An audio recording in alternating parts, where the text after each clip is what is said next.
Hello everyone, మరొక video అయితే నేను మీ ముందుకు వచ్చేసాను. Welcome back to my channel. ఈరోజు డైట్ రెసిపీ వచ్చేసి కుకుంబర్ ఉంది కదండి. కుకుంబరు, సొరకాయ, 2 ఆల్మండ్స్, ఒక వాల్నట్, ఇంకా అంజీర్ కూడా తీసుకోండి, 2 పిస్తా తీసుకోండి. ఇవన్నీ నైటే నానపెట్టేసేసుకోండి. ఫ్రూట్స్ వెజిటబుల్స్ నైట్ నానపెట్టద్దండి. నేను అన్ని వీడియోలో చెప్తున్నాను కదా. అలానే మార్నింగ్ లేగగానే హాట్ వాటర్లో లెమన్ వాటర్ స్క్వీజ్ చేసుకొని అయినా తాగండి. లేదంటే సియా సీడ్స్ అయినా కలుపుకొని ఒక కప్ అన్నది తాగాలండి.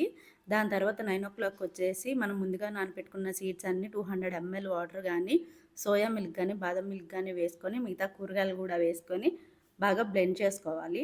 బాగా బ్లెండ్ చేసుకున్న దాంట్లోనే దీన్ని వడకట్టుకున్న కంపల్సరీ వడకట్టుకొని తాగాలండి. లేదంటే గ్యాస్ట్రిక్ ఇష్యూస్ అనేది వస్తుంది. దీని తర్వాత బాగా మిక్స్ అయిపోయిన తర్వాత దీంట్లో వీట్ గ్రాస్ పౌడర్ అనేది ఒక స్పూన్ అయితే వేసుకోండి. వీట్ గ్రాస్ పౌడర్ అనేది చాలా హెల్దీ అనమాట. నేను చాలామందికి ఇన్ని వీడియోస్లో ఎందుకు చెప్పలేదు అంటే, వీట్ గ్రాస్ పౌడర్ అనేది అందరూ వాడతారో లేదా అని చిన్న డౌట్ వచ్చిందండి. అందుకని నేను చెప్పలేదు. నేనైతే డైలీ యూస్ చేస్తున్నాను. అందుకని చెప్పి మీరు యూస్ చేస్తారో లేదో నాకు డౌట్ వచ్చి ఇంక నేను చెప్పడం మర్చిపోయాను, సారీ. వీట్ గ్రాస్ పౌడర్ కూడా వేసుకొని ఒక స్పూన్ అయితే వేసేసుకొని జ్యూస్ అనేది తాగేయండి. చాలా బాగుంది జ్యూస్ అయితే. మరీ అంత వరస్ట్గా అయితే అనిపించలేదు నాకైతే. నాకు బాగానే ఉంది, ఎందుకంటే నేను జ్యూసెస్ అది నార్మల్గానే తీసుకుంటాను కాబట్టి. నాకు హెల్దీ జ్యూసెస్ అంటే చాలా ఇష్టం కాబట్టి నాకైతే బాగా నచ్చింది. ఇదైతే 9 ఫినిష్ చేసేయాలి. ఇప్పుడు లంచ్ టైం కండి. లంచ్ అయితే మనం ఒక కడాయి పెట్టేసేసుకొని దాంట్లో ఒక స్పూను లేదా 1.5 స్పూన్ అన్నది ఆయిల్ వేసుకోండి. ఆయిల్స్ కూడా చెప్పాను కదా మీకు. ఆవు నెయ్యి కానీ, ఆలివ్ ఆయిల్ కానీ, ఇంకా వచ్చేసేసి కోకోనట్ ఆయిల్ కానీ, ఈ 3 యూజ్ చేయాలండి.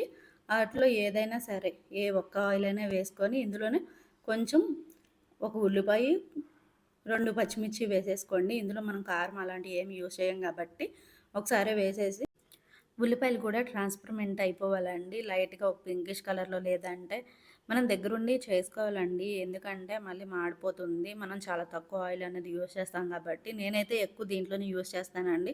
తక్కువ ఆయిల్తో నాకు కర్రీ అనేది బాగా టేస్ట్గా వస్తుంది. అందుకని చెప్పి ఎక్కువ ఈ కడాయిని నేను యూజ్ చేస్తున్నాను. సో ఇదైతే ట్రాన్స్పర్మెంట్ అయిపోయింది. ఇక మనకు ఉల్లిపాయలు కూడా బాగా వేగిపోయినాయి కాబట్టి ముందుగా కట్ చేసి పెట్టుకున్న బీరకాయలు వేసుకోండి. బీరకాయలను వాటర్లో వేసేసి కొంచెం కడిగేసేసుకొని స్క్వీజ్ చేసేసుకొని ఇందులో అయితే యాడ్ చేసేసుకోండి. బీరకాయ అనేది వాటర్ రెసిడెన్సీ కాబట్టి చాలా అంటే చాలా బాగుంటుంది. బీరకాయ కూడా ఒకసారి అయితే వేసేసుకుందాం. మొత్తం వేసేసుకున్న తర్వాత ఒకసారి కలిపేసేసుకొని ఇందులోనే కొంచెం ఉప్పు, కొంచెం పసుపు అనేది కూడా వేసేసుకోండి. ఇప్పుడు 2 వేసేసుకొని ఒకసారి అయితే మిక్స్ చేసేసుకుందాము. బాగా కలిపేసేసుకొని మూత పెట్టి 5 మినిట్స్ అనేది పెట్టుకోవాలండి. మీకు ఈ డైట్స్ చేస్తున్నప్పుడు మీకు ఎటువంటి డౌట్స్ వచ్చినా, ఎలా ఐటమ్కి ఐటమ్ మనం రీప్లేస్ ఎలా చేసుకోవాలని మీకు ఏదైనా డౌట్ ఉన్నా సరే నాకైతే కాంటాక్ట్ అవ్వండి. డెఫినెట్లీ నేను రెస్పాండ్ అవుతాను. ప్రతి ఒక్కరికి రెస్పాండ్ అనేది అవుతాను. కామెంట్ అయితే చెయ్యండి.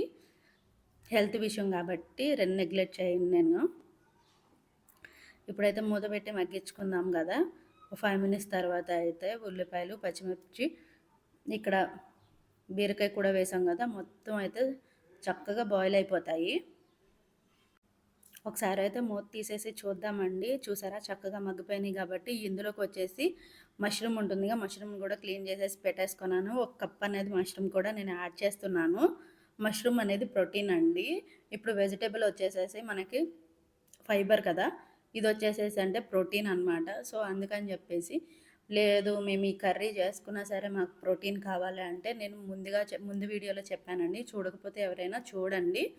ఒక చేపను తీసుకోండి, ఒక ఫిష్ అన్నది ఒక పీస్ తీసేసుకొని అందులోకి కొంచెం పెప్పరు, కొంచెం సాల్ట్, కొంచెం లైట్గా అంటే కారం వేసుకోండి, కొంచెం పసుపు వేసుకోండి. మ్యారినేట్ చేసి 5 మినిట్స్ పక్కన పెట్టేయండి.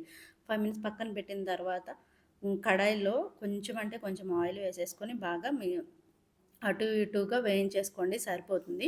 ఇప్పుడైతే ఈ కూరలోకి మనం కారం ఎక్కువ యూజ్ చేయం కాబట్టి sunflower seeds, walnut seeds mixie పట్టుకొని రెడీగా ఉంచండి. మొత్తం మగ్గిపోయింది, మష్రూమ్ కూడా ఫుల్గా మగ్గిపోయింది కాబట్టి ఇందులోకి మనం మిక్సీ పట్టుకున్న పౌడర్ అనేది వేసేసుకుందామండి. ఈ పౌడర్ వేసుకోవడం వల్ల టేస్ట్ అసలు బాగోదేమో అని ఎవరైనా అనుకుంటారేమో. నాకైతే చాలా బాగా నచ్చుతున్నాయి. నిజంగా కారం అన్నీ వేసుకొని అలా చేసుకున్నయన్నీ కూడా టేస్ట్‌గా ఉంటాయో లేదో నాకైతే తెలీదండి. ఇదైతే చాలా అంటే చాలా బావుంటుంది కర్రీ అయితే. నాకు చాలా నచ్చుతుంది. అయితే ఇలా వేసేసుకున్న తర్వాత కొంచెం మగ్గనివ్వాలనమాట. అంటే కొంచెం ఫ్రై చేసుకోవాలి.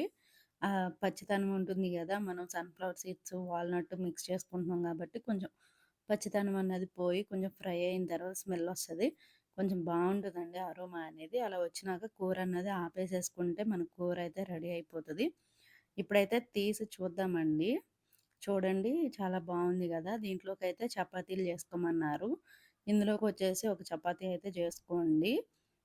నేనిక్కడ అన్నీ చేయడం అనేది చూపించకుండా డైరెక్ట్ ప్లేటింగ్ అయితే చూపిస్తున్నాను. మీరు కూడా అలాగే చేసుకోండి. చూసారు కదా! ఇలాగ ప్లేటింగ్ చేసేసుకొని దీంట్లోకి కర్రీ అనేది పెట్టేసేసుకొని శుభ్రంగా కడుపు నిండా తినేయండి. డైటింగ్ అంటే కడుపే మార్చుకోవాల్సిన అవసరం లేదండి. కానీ నాకు ఈ డైట్ అనేది చాలా వరకు బాలేదన్నారు. నాకు నచ్చిందండి. 3 గంటలకొచ్చేసి ఒక ఫ్రూట్ ఏదైనా తీసుకోవచ్చు. లేదంటే మ్యారీగోల్డ్ బిస్కెట్స్ గానీ, ఇంకా ఏమన్నా తీసుకోవచ్చు. టీ, కాఫీ తాగే అలవాటుంటే తాగొచ్చు. ఇంకా నైటొచ్చేసి దోస తీసుకోమన్నారు. దోసలోకొచ్చేసి సేమ్ కర్రీ అండి. నైట్‌కి కూడా ఒక దోస, సేమ్ కర్రీ తీసేసుకుంటే మన డే అనేది ఎండ్ అయిపోద్ది ఇక. సబ్స్క్రైబ్ చేసుకోండి మరిన్ని వీడియోస్ కోసం.